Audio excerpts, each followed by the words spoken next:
Morning, Legacy middle schoolers. It's Mr. Cuevas again, coming from your very own Bible classroom, which still has 35 empty seats here, or 40 empty seats, and we are looking forward to you guys coming back in here very soon. And so continue to pray for our country, for our state, and for our city, that this thing comes to pass very, very soon.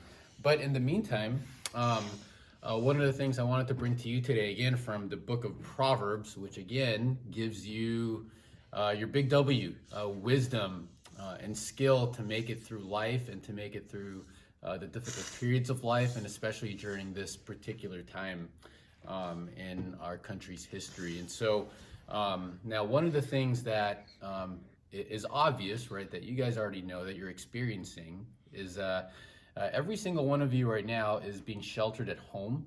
You're spending basically all day, except for a couple times maybe when you go to the grocery store or wherever, you're spending basically all day, every day at home, which is maybe for some of you, you really, really like. I've talked to some of you who really, really enjoy this time because you just like being at home, you like getting your schoolwork done.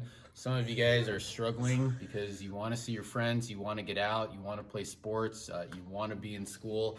And so I think different people are responding to this whole situation and period differently. But the reality is, for all of us, is that we are all at home and spending our time sheltered at home. And so one of the questions that I need you to be able to answer by the end of this is, what can you do, right? What can you do as a student, as a middle school adolescent, a youth, a 12-year-old, 13-year-old, 11-year-old? What can you do to contribute to your home in such a way that you make your home a good atmosphere for you to be in and for the rest of your family to be in? Because trust me, if you're going to be sheltered at home for the next several weeks, you do not want to be sheltered in a home that you don't enjoy. You don't want to be locked up in a crazy home that's going to drive you insane, right? You want to be in a home, sheltered in a place with your family that's characterized by a healthy,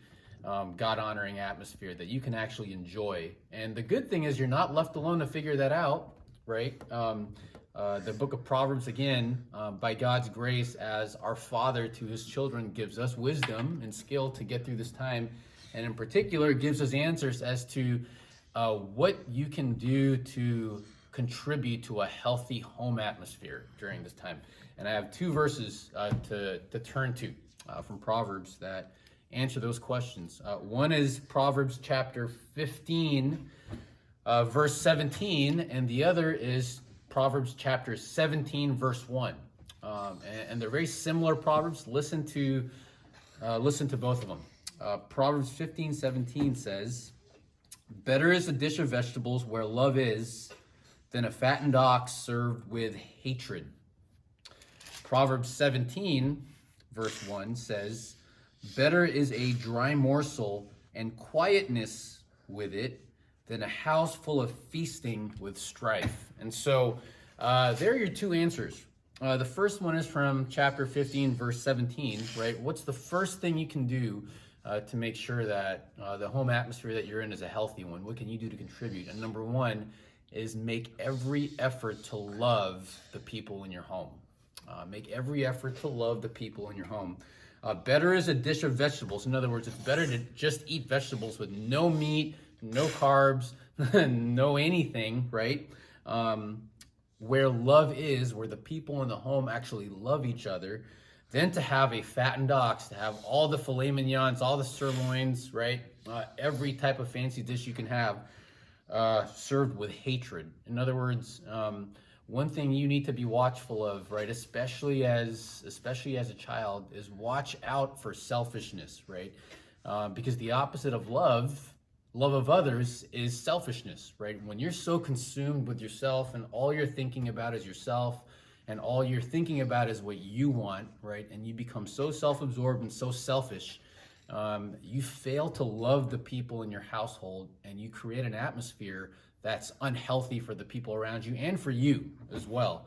And it's really, really easy to just think about yourself during this time and what you want and what you're upset about. But The way of God, right, is to love other people, and loving other people is serving other people, meeting the needs of other people, being patient with people. And so make every effort during this time. If you want to contribute to a healthy home, make every effort to think about other people, to think about your parents, to think about your siblings at home, and to do the best you can to meet other people's needs and serve them, right? That's number one. Make every effort to love.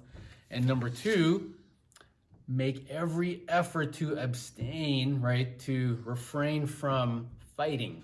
And that's Proverbs 17, verse 1, where it says, "Better is a dry morsel and quietness with it than a house full of feasting with strife." In other words, if all you're eating is breadcrumbs, right, but you guys aren't fighting with each other at home, that's better than having the best meal at the home where all you guys do are fighting and arguing, right? And so, again, when you're with your siblings and your parents all day, every day, it's easy to get testy. It's easy to get tense. It's easy to get upset when they get into your space, right? I understand that. But you have to do the best you can, right, during this time to just let things go that aren't worth holding on to. Not every fight is a fight worth fighting, right? Not every hill is worth dying on, and there are things that you need to fight for. But most things that we argue about just aren't worth arguing or fighting or bickering about. That's just the truth, right? And so make every effort during this time not only to love your parents and your siblings who you're at home with, but make every effort to just stay away from the fighting and the arguing, right? Let things go that you can let go, and keep a quiet atmosphere in your home. Right. Not saying just be a pushover, right? But just let things go. And where does that come from, by the way? That comes from your relationship with Christ. If you have a saving relationship with Christ, right, number one, you'll be able to love people because you'll recognize the love that he had for you. When he came down, right, to earth, right, God in flesh, and gave his life for you out of his love for you. For God so loved the world, right, that he gave his only son. When he gave his life for you because he loved you, that gives you then, when you recognize that, even though you didn't deserve it, that gives you the ability then to show that kind of love towards other people, that kind of sacrificial service towards other people. And number two, when you realize what Christ promised you, when he said that the kingdom of heaven is for you, right? Blessed are the meek, for they shall inherit the earth. When you realize that eternity is coming where you will have all of God's riches, right? That have been reserved in heaven for you, given to you then, it's easy to let everything else go, right? Because of what God promised you. And so, again, I encourage you to delve deep in your relationship with Christ. Remember what he did for you, giving his life for you. Remember what he promised you. Even though we don't deserve it, he promised his kingdom to us. And that will enable you to love the people in your home. That's going to enable you to refrain from insisting on your own way and fighting with the people in your home. And when you can love people and when you can contribute to an atmosphere of quietness, then you're going to be in a healthy home. And you may actually really enjoy this period of time being sheltered at home because you're in a healthy atmosphere. And so that is God's wisdom for you. Again, Proverbs 15, verse 17 and 17, verse 1. God bless you all, and I look forward to seeing you all back here again very soon.